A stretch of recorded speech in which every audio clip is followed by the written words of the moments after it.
Today there are a lot of updates from the Kurakhove direction.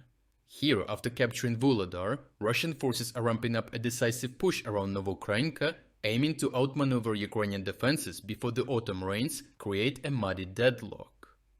With mounting pressure on the villages of Shakhtarske and Bohoyavlenka to the west and east, the situation on the ground is shifting rapidly as Russian troops inch closer to their goals. If we look at the topographic map, we can see that Novoukrainka is located on the same hill ridge as Vuhledar. Ukrainians have established significant defensive positions there, so any Russian attempt to storm the village directly would lead to significant losses with little chance of securing even incremental gains. With Russians racing against time to make more progress before the upcoming rain season turns the fields into mud, they opted for a different strategy, flanking Novoukrainka by advancing westward and eastward towards Shakhtarske and Bohoyavlenka. Both villages are situated in the lowlands. In Shakhtarske, Russian troops will be advancing on level ground, while in Bohoyavlenka they'll be approaching from higher ground, enabling them to secure elevated fire control over the area, potentially simplifying their assault. In Shakhtarske, Russian forces launched multiple waves of attacks from Zolota Niva, varying in size and intensity.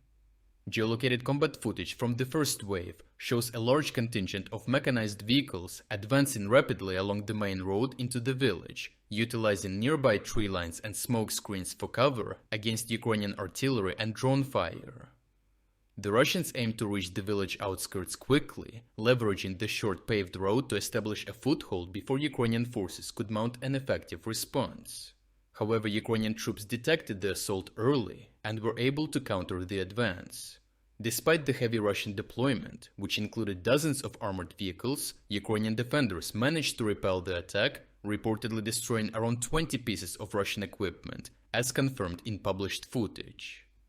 This early detection and swift response proved crucial in halting the initial Russian push towards Shakhtarske. Learning from the initial probing attacks, which fell short due to heavy losses and insufficient surviving forces to reach their objectives, Russian forces next deployed an even larger contingent to ensure enough units would make it to the outskirts of Shakhtarske. This wave included several turtle tanks alongside dozens of standard tanks and armored personnel carriers. In one video, a turtle tank is shown leading a column equipped with anti-mine trolls and electronic warfare systems. Despite in that case this vehicle being struck by an FPV drone shortly after and catching fire, but due to the sheer number of troops, the Russians managed to push forward and secure a foothold at the village outskirts. The full uncensored footage of this battle can be found on our Telegram channel through the link in the description. At the same time, Russian forces launched an assault from a nearby coal mine toward Bohoyavlenka, aiming to intensify pressure on Ukrainian defenders in Novoukrainka if successful. Leveraging their advantageous position on higher ground, the Russians initially advanced around Bohoyavlenka, establishing fire control from the surrounding hills. This tactic enabled them to push gradually into the southern and western outskirts, sparking heavy clashes. Under constant surveillance and artillery fire, the Ukrainian forces found holding their positions increasingly costly, prompting a fighting withdrawal to the northern part of the village. Soon after, geolocated footage emerged showing Russian soldiers raising their flags over a local kindergarten in the center, signaling that most of Bohoyavlenka had likely fallen under their control. Overall, the Russians successfully capitalized on their momentum following the capture of Vuhledar, pushing their assaults forward, while Ukrainian forces struggled to reorganize their defensive lines in time to counter the renewed offensive. Although the next Ukrainian stronghold, Novoukrainka, sits on elevated ground, Russian forces are gradually outflanking it by advancing into the lowlands and establishing footholds in the nearby villages of Shakhtarske and Bohoyavlenka. This maneuver, despite Ukraine's currently active supply routes and logistical support, places the defenders in Novoukrainka at risk of encirclement.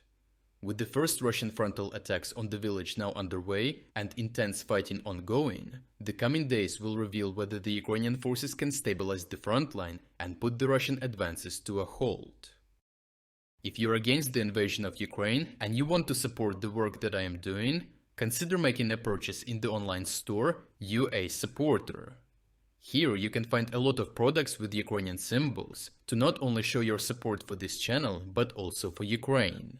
The link to the online store is in the description. Thank you for watching this report, and I will see you in the next one.